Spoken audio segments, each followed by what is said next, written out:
Hello అండి, welcome to Saritha world. Chocolate లేకుండా ఇలా చాక్లెట్ బాల్స్ని ఒకసారి ట్రై చేయండి. చాలా బాగుంటాయి అండ్ చాలా హెల్దీ రెసిపీ కూడా.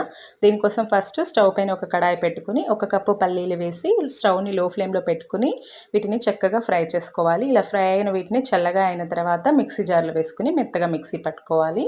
ఒకవేళ మీకు పొట్టుతో వద్దు అనుకుంటే పొట్టు తీసేసైనా సరే వీటిని మిక్సీ పట్టుకోవాలి. మిక్సీ పట్టిన ఈ పొడిని పక్కన పెట్టుకుని అదే మిక్సీ జార్లోకి 2 కప్పుల పచ్చి కొబ్బరి ముక్కలు వేసుకొని వీటిని కూడా మెత్తగా మిక్సీ పట్టుకోవాలి. ఇలా మిక్సీ పట్టిన దీంట్లోకి 1 కప్పు బెల్లం తురుము కానీ పంచదార కానీ వేసుకుని మరొకసారి బాగా మెత్తగా మిక్సీ పట్టుకుని స్టవ్ పైన ఒక కడాయి పెట్టుకుని దీంట్లోకి కొబ్బరి బెల్లం మిశ్రమం వేసి ఫ్రై చేసుకోవాలి. 2 నిమిషాలు ఫ్రై అయిన తర్వాత దీంట్లోకి పల్లీల పొడిని కూడా వేసి ఒక 2 నిమిషాలు ఫ్రై చేసుకున్న తర్వాత మనం పట్టుకుని ఇలా ముద్దలా చేసినప్పుడు చక్కగా ముద్దగా వచ్చినప్పుడు స్టవ్ ఆఫ్ చేసి ఇది గోరువెచ్చగా అయిన తర్వాత చిన్న చిన్న బాల్స్ లాగా ఇలా చేసుకోవాలి.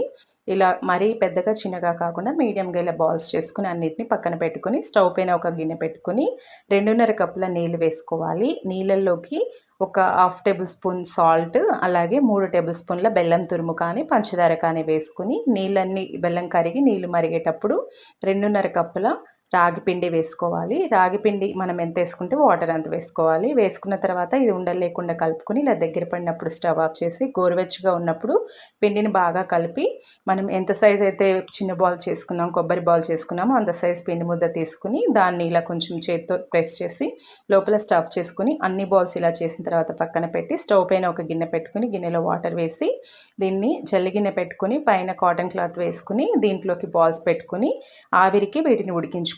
ఆవిరికి ఉడికించడం మీకు ఎలా కుదిరితే అలా ఉడికించుకోవచ్చు. 15 నుంచి 20 నిమిషాలు ఆవిరికి ఉడికిన తర్వాత 20 నిమిషాల తర్వాత ఈ టైంలో స్టవ్ ఆఫ్ చేసుకుని వీటిని చల్లగా అయిన తర్వాత సర్వ్ చేసుకోండి. ఇవి 2 డేస్ స్టోర్ కూడా ఉంటాయి. ఖచ్చితంగా ట్రై చేయండి. Thanks for watching.